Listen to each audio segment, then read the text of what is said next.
बेहद पुराना है और पहले कन्नौज की पहचान कहीं ना कहीं नेताजी के नाम से और अखिलेश के नाम से हुआ करती थी, लेकिन उसके बाद बीजेपी मैदान में आई और बीजेपी ने यहाँ का चेहरा बदल दिया।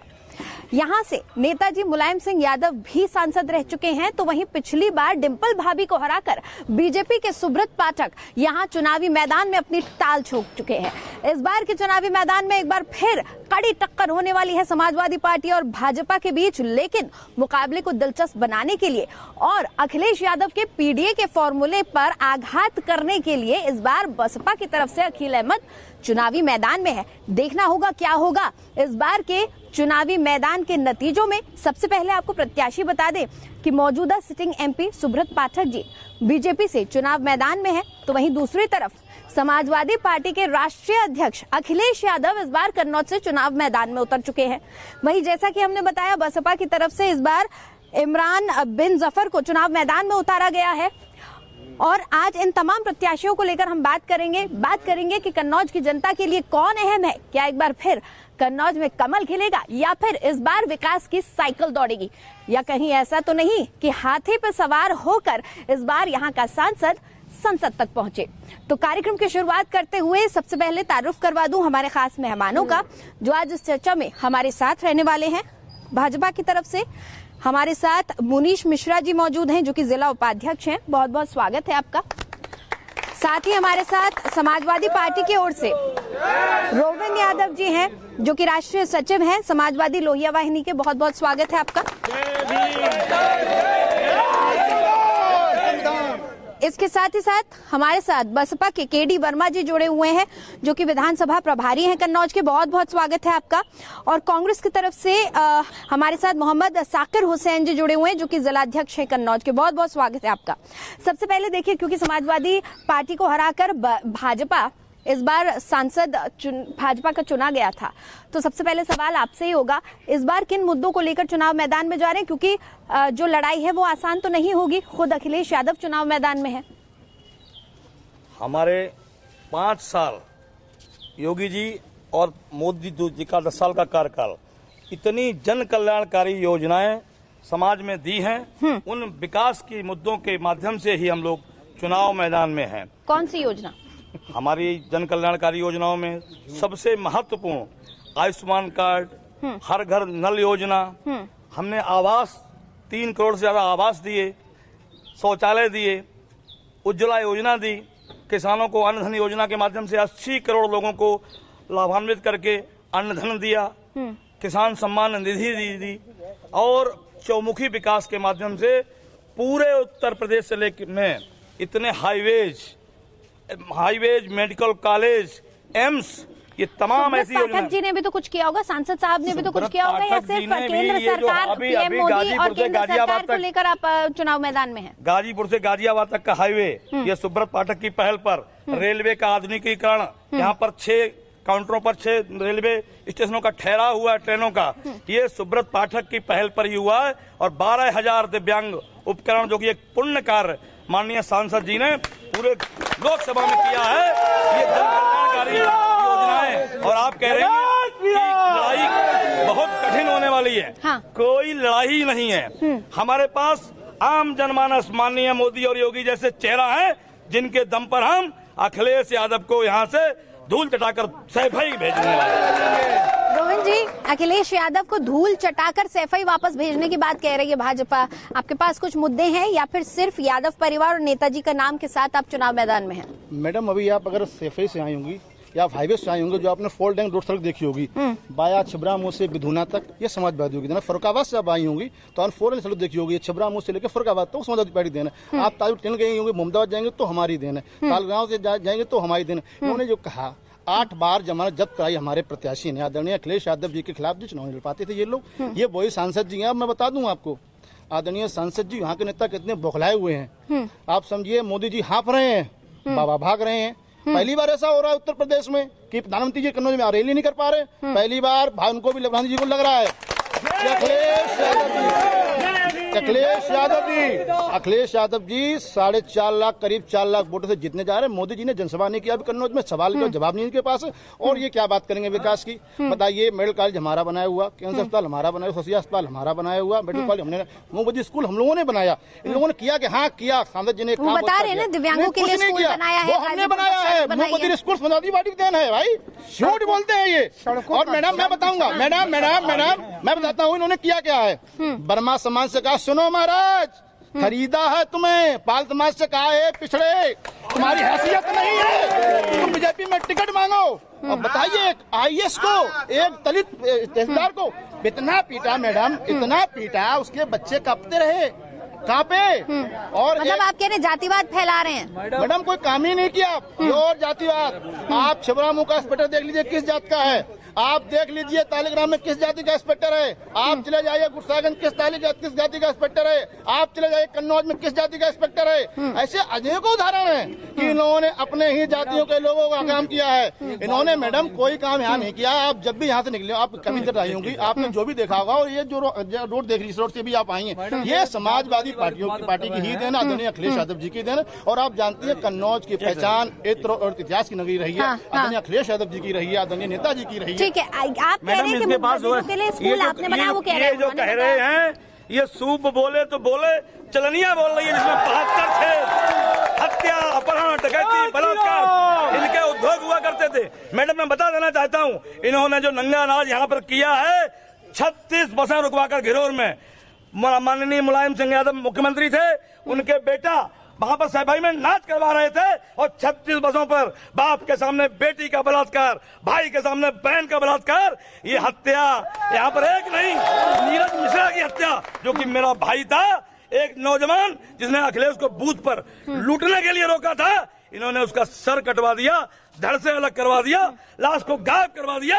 यह इनका समाजवाद। जातिवाद का क्या जवाब देंगे? जातिवाद का आरोप लग रहा है। जातिवाद का मैं जवाब देता हूँ सबसे बढ़िया। हाँ। मैडम मैं 2013 से इनकी पार्टी में हूँ, और जैसे ही माननीय समाजवादी के नेता माननीय अखिलेश जी बने, और उन्होंने सबसे पहले मेरा मकान लिखवा दिया, और इसके बाद दुकान लिखवा दी। मैं स्वयं उठ गया समाजवादी सरकार में, मैं स्वयं उठा हूँ मैडम। अच्छा। और मैडम मुझे न्याय नहीं मिला कभी। जैसे ही महाराज जी मुझे मिले, अब न्याय मिल गया? हाँ मैडम, न्याय मिल गया। और जो भूमाफिया है अनुपम दुबे, उसको जेल भेजा गया है। अच्छा, जेल भेजा गया, जेल। इनके जातिवाद का मैं उदाहरण दे देता हूँ। अभी इनके जातिवाद का सबसे बड़ा उदाहरण है, जिला पंचायत में ये टिकट देते हैं तो सिर्फ एक जाति विशेष को, ये अगर प्रधान तक के लिए अगर किसी का सपोर्ट करते हैं जाति विशेष को, क्षेत्र पंचायत तो जाति विशेष को, जिला पंचायत अध्यक्ष तो जाति विशेष को। कौन सी विशेष जाति? विशेष जाति सिर्फ अपने पर, उसमें भी एक नीति चलती है, घोसी कमरिया के नाम पर भी बंटवारा करते हैं यादव समाज में। और आप सुनिए, और इनकी एक स्थिति समझिए, भारतीय जनता पार्टी से जातिवाद का जो ये आरोप लगा रहे हैं, हमारे जितने ब्लॉक प्रमुख हैं वो सभी जातियों से हैं, पाल समाज से है, ग्यार समाज से है, कच्छप समाज से है, क्षत्रिय समाज से है, ब्राह्मण समाज से है। ये लोग जातवाद बताएंगे, ये लोग जातवाद बताएंगे। जातवाद इनका चलता दिख रहा है, इंस्पेक्टर इसका, इनको इनका कहने का कोई अधिकार नहीं रहेगा। इस भाजपा ने जातवाद खत्म कर दिया है, राष्ट्रवाद पर ये चुनाव हो रहा है, राष्ट्रवाद पर। राष्ट्र को बेच खाया इन्होंने, राष्ट्र को बेच खाया इन लोगों ने। कन्नौज के क्या मुद्दे हैं? कन्नौज के मुद्दे विकास के मुद्दे हैं, और विकास के मुद्दों पर सभी लोग सहमत भी हैं। जो जन कल्याणकारी योजनाएं जो चलाई गई उनका लाभ मिल रहा है समाज के सभी वर्गों का। सब जो मोदी जी का सबका साथ सबका विकास का जो नारा था, सबके विश्वास का जो नारा था, उसमें कोई पक्षपात नहीं किया गया। समाज के सभी लोगों को सभी योजनाओं को लाभ मिला है, चाहे वो जनधन योजना हो, आवास योजना हो, हर घर जल की योजना हो, वो समाज के सभी वर्गों में दिया गया है। इंडिया गठबंधन इस बार चुनाव मैदान में उतरा हुआ है बहुत ही मजबूती के साथ। जो लोग कल विरोधी हुआ करते थे, आज वो एक दूसरे के साथ आ गए हैं। कुछ लोग हमारे साथ हैं जो कांग्रेस के पंजे का पट्टा पहने हुए हैं। क्या कांग्रेस और समाजवादी पार्टी यहाँ मजबूती के साथ लड़ रही है, चुनाव मैदान में साथ साथ है? बिल्कुल, खाली यहाँ नहीं, इस लोकसभा में नहीं, पूरे देश में इंडिया गठबंधन पूरी तरीके से सरकार बनाने जा रही है। हमारे प्रधानमंत्री राहुल गांधी होंगे आने वाले टाइम में। और ये लोग ये जो कह रहे हैं, इनसे ये पूछिए कि ये पुराने अपने जो इन्होंने पुराने वादे किए थे उनमें से कितने पूरे किए हैं। हमारे यहाँ राजस्थान सरकार बनी, सिलेंडर 500 में कर दिया गया। आपकी सरकार दोबारा बनी, आपने फिर 1250 में कर दिया। पेपर लीक अभी बिल्कुल नीट का कल लीक हुआ है पेपर, लाखों अभ्यर्थी उसमें परेशान हैं। ये सब समस्याएं इन लोगों के हैं, ये पेपर खुद लीक कराते हैं, खुद छात्रों का पैसा जो है फीस के नाम के ऊपर लेते हैं और पेपर लीक कराते हैं, कोई भर्ती नहीं देते हैं। इन्होंने 4 साल की नौकरी दी है, आपने देखा है। आर्मी को भी कमजोर करने का काम किया है, राष्ट्र को कमजोर करने का काम बराबर कर रहे हैं। आपने कहा प्रधानमंत्री राहुल गांधी होंगे, क्या आपके पार्टी, आपका जो दल है उसके अन्य साथी यही महसूस करते हैं राहुल गांधी होंगे प्रधानमंत्री? गांधी जी प्रधानमंत्री देश के बनेंगे।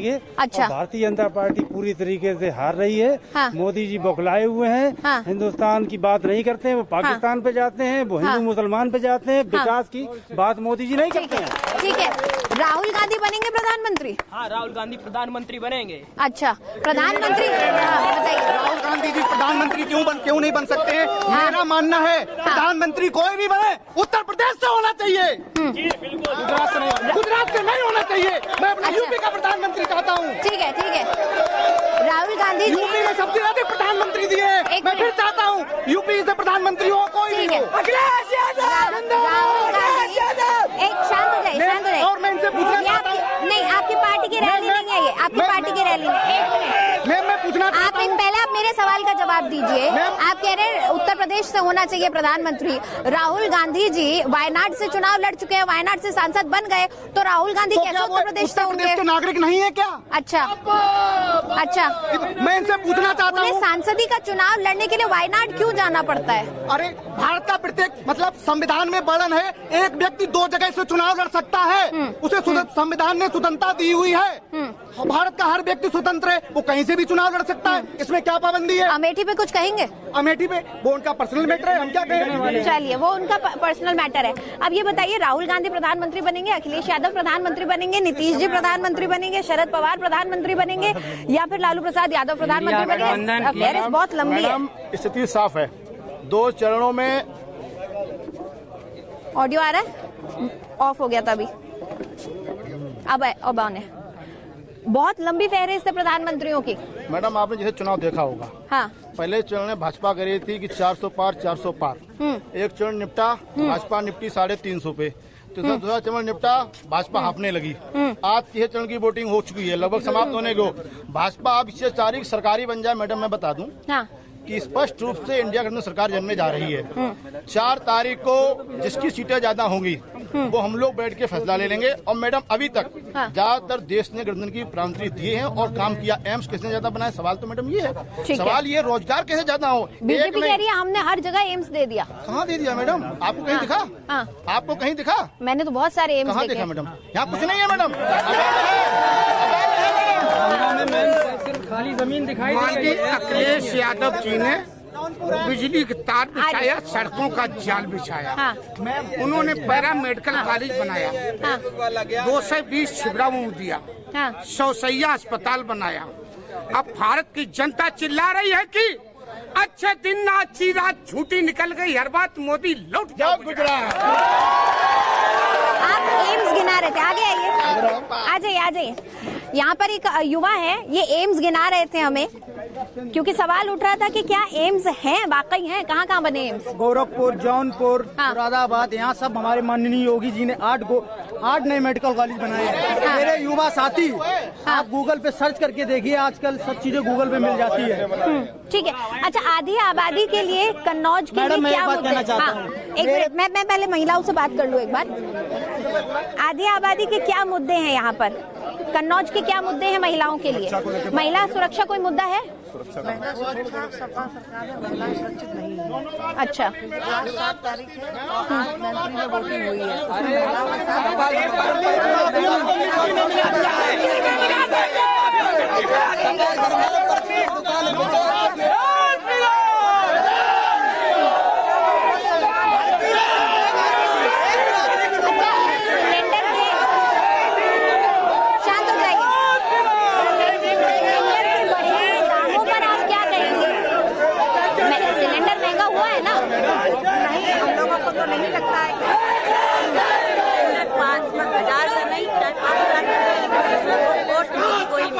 क्यों? उन्होंने अच्छा काम किया।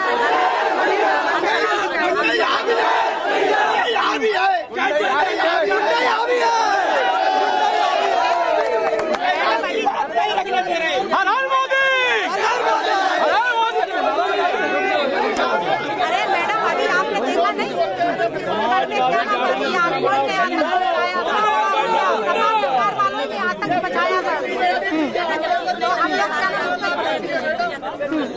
ठीक है, जनता के मुद्दे क्या है, जनता से पूछ रहे थे। एक बात बताइए, कन्नौज में पार्टियों के मुद्दे तो सबको पता है, आम जनता के क्या मुद्दे, आम जनता की कोई समस्याएं हैं? मैडम, ये देश का इलेक्शन होने जा रहा है, इधर से आवाज आ रही है, इसी पे ये इलेक्शन हारते हैं। मैं कहता हूँ नहीं, इसी पे आप लोगों को आईना दिखाते हैं, इसी पर जो भी केंद्र राज्य में सरकार पलटी है, अगर ये लोग इतने में सुधार कर लें तो ये नहीं करेंगे। इनको मालूम है इसी पे हम हारते हैं, लेकिन नहीं करेंगे। मैडम, ये देश का चुनाव होने जा रहा है और उसको चुनाव होने जा रहा है जो ये खत्म संविधान की वहाँ खाता है, मैं माटी की कदम खाता हूँ, देश नहीं झुकने दूंगा। उसका इलेक्शन हो रहा है, ये यहाँ का इलेक्शन है। और ये एक मिनट ये कह रहे हैं कि राहुल प्रधानमंत्री बने। राहुल प्रधानमंत्री अभी इसमें भी नहीं बनेंगे और आगे भी नहीं बनेंगे, सपना छोड़ दें। राहुल गांधी प्रधानमंत्री ना आज बने हैं, ना कल बनेंगे, ना भविष्य में बनेंगे। केडी वर्मा जी से मेरा सवाल है, आप ये बताएं कि बसपा के पास क्या कोई मुद्दे हैं या बसपा सिर्फ खेल बिगाड़ने के लिए चुनाव में है? प्रेजेंट टाइम पे पूरे भारत में जितनी भी सीटें हैं बसपा चुनाव लड़ रही है अपनी दम पे, किसी का सहारा नहीं, किसी कुछ नहीं है। और हर हाल में जो शासन हमारी माननीय बहन जी ने दिया है वो आज तक कोई दल नहीं दे पाया। जो कन्नौज की बात करते विकास की, ये विकास कुछ नहीं है। कन्नौज बनाया किसने? माननीय बहन जी ने। तहसील छिबरा बनाया किसने? माननीय बहन जी ने। अब सुनिए, अब सुन लीजिए पूरी बात। इसके बाद मेडिकल कॉलेज की नींव शुरुआत किसने की? माननीय बहन जी ने। जितना भी विकास करा है शुरुआत मैंने की और किया, आगे विकास करते रहे। अच्छा, मायावती जी इस बार चुनाव मैदान में कुछ खास नजर नहीं आ रही है। मायावती जी कोई खास प्रचार नहीं कर रही। अमूमन जिस मायावती को, जिस बहन जी को हम जानते हैं, जिन बहन जी को हम जानते हैं वो बहुत लाउड हुआ करती थी, पुरजोर तरीके से। ये कहना गलत है। माननीय बहन जी प्रत्येक सीट पर जा रही हैं। कल यहाँ परसों यहाँ 9 तारीख को यहाँ भी हमारा बहन पे दौरा है और बढ़िया कार्यक्रम है। ऐसा नहीं है माननीय बहन नहीं करती। पहले प्रयोग करके देखा, शायद हम लोग सक्षम कर दिया। टक्कर दे रही है क्या बसपा? टक्कर दे रही है इंडिया गठबंधन को? नहीं, इंडिया गठबंधन के आगे कोई भी दल जो है टक्कर नहीं दे रहा है। धरातल पर सिर्फ और सिर्फ जो दिख रहा है वो इंडिया गठबंधन दिख रहा है और वो पूरी मजबूती के साथ अपनी योजनाओं के साथ अपना जो भी उन्होंने विकास का रास्ता दिया है उसके साथ सरकार बना रहे हैं। 2024 में रोजगार के नाम पर और विकास के नाम पर 5 सालें गुजर गई हैं, रेलवे में वैकेंसी क्यों नहीं आई? कांग्रेस पार्टी ने जो न्याय पत्र दिया है, उस न्याय पत्र के सहारे जो है इंडिया गठबंधन सरकार बनाने जा रहा है। भारत में 28 राज्य 42 नौकरी है, कितना पड़ेगी? एक मिनट बोलने दीजिए, आप ही के पक्ष में। राम, हिंदू, मुस्लिम, इंडिया, पाकिस्तान जैसे शब्द अगर इनसे छीन लिए जाए तो उनके पास बोलने के लिए शब्द नहीं। कुछ युवा भी यहाँ मौजूद हैं, हम युवाओं से पूछेंगे। आप कुछ युवाओं से हम पूछेंगे, आप लोग यंग जनरेशन है, यहाँ ऐसे बहुत सारे लोग हैं जिन्होंने कई बार मतदान कर लिया है। आप लोग पिछले कुछ वक्त से मतदान आप करते रहे होंगे। किस तरह का चुनाव आप इस बार कन्नौज में देख रहे हैं? कोई अंतर है? अखिलेश जी के आ जाने से कोई अंतर है? जी मैडम, इस बार चुनाव में एक तरफा माहौल है। हाँ। हर गांव से, हर जगह से इनके मौजूदा विधायक खदेड़े जा रहे हैं, भगाए जा रहे हैं। अभी 48 घंटे पहले किसके खदेड़े जा रहे हैं? एक एक करके बोलिए। मैडम खदेड़ने काम किया गया, बाउल क्षेत्र है, वहाँ से भगाया गया, इन्होंने कुछ काम नहीं किया। ठीक है मैडम। मैम, मेरे कुछ मुद्दे हैं। सेना को ये लोग बहुत रखते हैं सर पे, लेकिन सेना के लिए कुछ नहीं किया। अग्निवीर लाए क्या? 20 साल का, और मोदी जी 75 साल के हो गए। मैम, वो कहते मुझे और 5 साल दे दो। वो 80 साल करना चाहते, 85 साल। युवा 24 साल बाद बेरोजगार हो रहा है। नंबर 1। OROP आपके लिए सवाल है। OROP रेवाड़ी की रैली में कहा था कि हम देंगे, आज तक एक पैसा नहीं बोलते। 1 लाख करोड़, इससे झूठ कोई है? सैनिक बार पेपर लीक हो रहा है, एक भी पेपर ऐसा हुआ जो इन्होंने उत्तर प्रदेश में अगर 60,000 भर्ती आई, 60 लाख युवाओं ने फार्म भरे, इतनी बेरोजगारी है सिर्फ उत्तर प्रदेश में। और उसके बाद मैडम अगर हम बात करें शिक्षक अपनी बात कहिए। सैनिकों का जो है ना सम्मान, और किलो राशन में बाजरा मैडम। अभी परसों की घटना है, नीट का पेपर आउट हुआ है, बोलिए ना। जो आते सैनिक आते हैं अग्निवीर, उनको सम्मान भी नहीं दिया जाता भारत में। और उससे ज्यादा आपकी आवाज नहीं चाहिए, लीक हो रहा है और उसको लेकर युवा सवाल उठा रहे हैं। वो कह रहे हैं नीट का भी पेपर लीक हो रहा है। युवा साथी का जवाब दे दूं कि उत्तर प्रदेश से प्रधानमंत्री चाहिए। इनको लिटिल नॉलेज ऑलवेज डेंजरस। पहले पता करें माननीय हमारे उत्तर प्रदेश के प्रधानमंत्री बनारस से सांसद है, उत्तर प्रदेश से सांसद है। और दूसरा, भारतीय जनता पार्टी एक विचारधारा है, ये राष्ट्रवादी पार्टी है। सुनिए, ये राष्ट्रवादी पार्टी है और इस पार्टी में हमेशा देश का सम्मान विश्व में माननीय मोदी जी ने जो बढ़ाया है, ये देश की धरोहर है माननीय योगी जी। और गुंडा राज, माफिया राज जो योगी ने खत्म किया है, मिट्टी में मिला दिया माफियाओं को, इसलिए समाजवादी पेट में दर्द हो रहा है, कांप रहे हैं। पेपर लीक पर क्यों नहीं कुछ बोल रहे हैं? पेपर लीक पर मैं एक बात कहना चाहता हूँ। सेफई में बैठ के सपा की सरकार में नौकरियां बेची जाती थी, 10-10 लाख 20-20 लाख रुपए लेके एसडीएम बनाए जाते थे, लूट की जाती थी। और पेपर लीक की आप समझिए, पेपर लीक पर यह है कि ये एक ऐसी व्यवस्था है, बाबा जी ने बुलडोजर चलवाया है पेपर लीक करने वालों के ऊपर। और अगर यह सरकार ऐसी होती, सपा सरकार जैसी, तो यहाँ नौकरियां नहीं बेची जाती है, सपा सरकार में नौकरियां बेची जाती है। ये राम विरोधी राज विरोधी लोग चिल्ला रहे हैं। आज इनके पेट में दर्द हो रहा है, इनके ऊपर इनकी अवैध संपत्तियों में बुलडोजर चल रहा है, उनके पेट में दर्द हो रहा है। इनकी अवैध संपत्तियों में ऐसे ही बुलडोजर चलता रहेगा और इनके पेट में दर्द ऐसे ही होता रहेगा। ये चिल्लाते रहेंगे और सरकार अपनी बनेगी। कन्नौज के लिए पेपर लीक भी एक मुद्दा है, बेरोजगारी भी एक मुद्दा है, महंगाई भी एक मुद्दा है, लेकिन यहाँ पर एक शख्स मेरे को नजर आ रहे, बड़े सारे कागजात आप लेकर आए हुए। क्या है ये? जमीन जायदाद किसी के नाम करने वाले हैं क्या? खड़े हो जाइए। जमीन जायदाद नहीं, मेरे भाई की हत्या हुई थी 15 महीने पहले, जिसकी 5 महीने बाद FIR दर्ज हुई।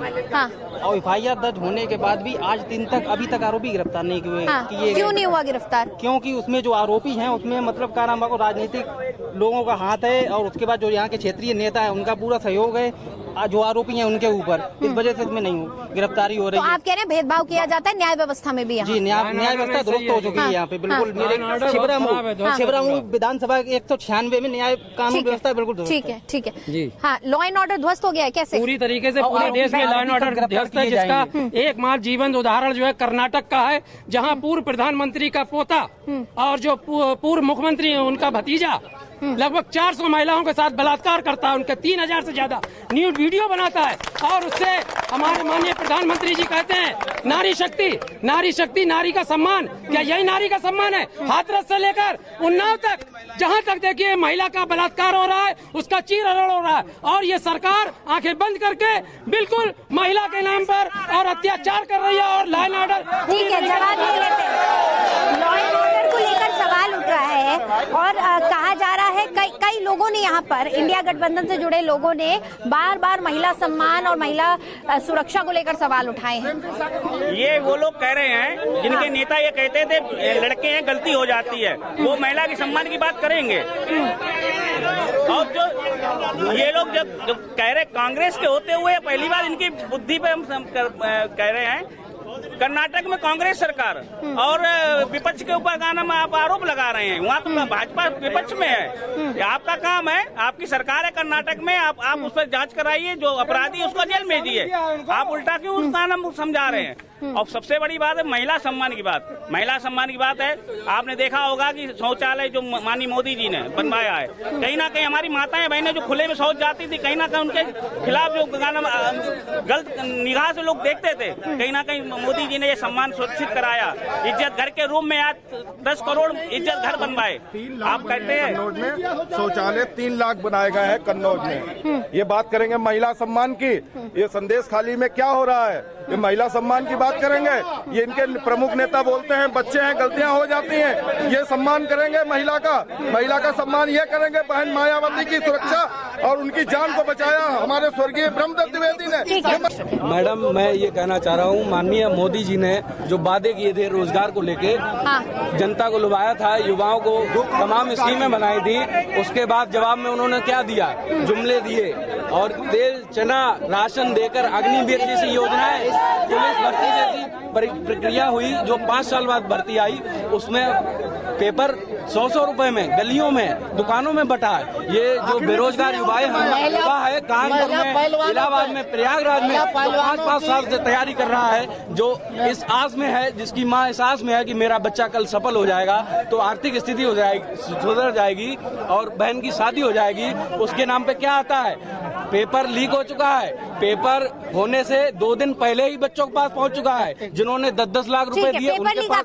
जी, कन्नौज एक ऐसा शहर जहाँ इत्र को लेकर पूरे देश भर में यहाँ की खुशबू महकती है।